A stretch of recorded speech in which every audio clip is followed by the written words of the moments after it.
ఎవ్వరికి ఫ్రీడమ్ లేకుండా రాష్ట్రానికి రావాలన్నా ఈ రాష్ట్రంలో పుట్టిన వాళ్ళు భయపడే పరిస్థితికి వచ్చారు.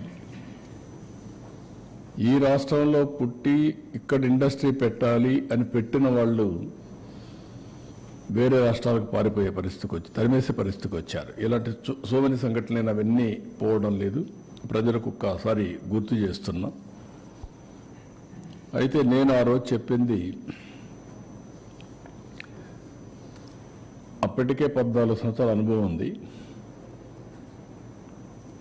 చేసినటువంటి చరిత్ర ఉంది, ప్రూఫ్ ఆఫ్ కాన్సెప్ట్ కూడా ఉంది. ఒక ఐటీ ఒక ప్రూఫ్ ఆఫ్ కాన్సెప్ట్ 95లో ప్రారంభించిన ఐటీ ఈరోజు ప్రపంచంలో highest per capita income Telugu వారికి వచ్చే పరిస్థితికి వచ్చింది. హైదరాబాద్ నగరం ఇండియాలో నెంబర్ 1గా తయారై తెలంగాణ రాష్ట్రానికి హైయెస్ట్ పర్ క్యాపిటా ఇన్కమ్ చేకూర్చే పరిస్థితికి వచ్చింది. ఇలాంటివి కోకొల్లలు. ఆ అనుభవంతో నేను ఆ రోజు ప్రజలకు ఒకటి చెప్పాను, సంపద సృష్టిస్తాం, ఆదాయాన్ని పెంచుతాం.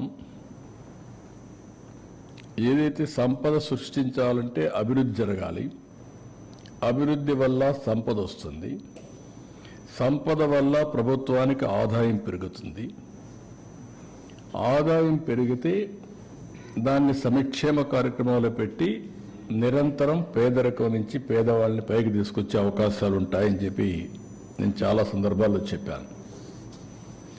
చాలామంది కూడా అన్నారు ఇవన్నీ ఏంటి అవి ఇవన్నీ మాట్లాడారు. నేను నమ్మిన ఆర్థిక సిద్ధాంతం ఇది.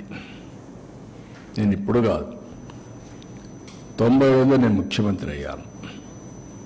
91లో ఆర్థిక సంస్కరణలు వచ్చాయి. అదే సమయంలో 92, 93 ఆ ప్రాంతంలో ఇంటర్నెట్ రెవల్యూషన్ వచ్చింది. ఈ రెండు కూడా ఇమ్మీడియట్గా అడాప్ట్ చేసుకోరు చాలామంది. ఒక పక్క ఆర్థిక సంస్కరణలు తీసుకొచ్చినప్పుడు అందరూ ఆలోచన ఏంటంటే ఆర్థిక సంస్కరణలు చేసింది కూడా inevitable situation, foreign exchange reserves లేవు, ఆర్థిక సంస్కరణ తప్ప వేరే మార్గమే లేదు. బంగారు కూడా తాకట్టు పెట్టిన సందర్భం అది. అప్పుడు తీసుకొచ్చారు. కానీ నేను మనసా వాచా నమ్మాను కాబట్టి నేను ఓనర్షిప్ తీసుకున్నా. నేను మాట్లాడా, సెకండ్ జనరేషన్ రిఫార్మ్స్ని స్టార్ట్ చేశా. అందుకే మీరు చూస్తే ఈరోజు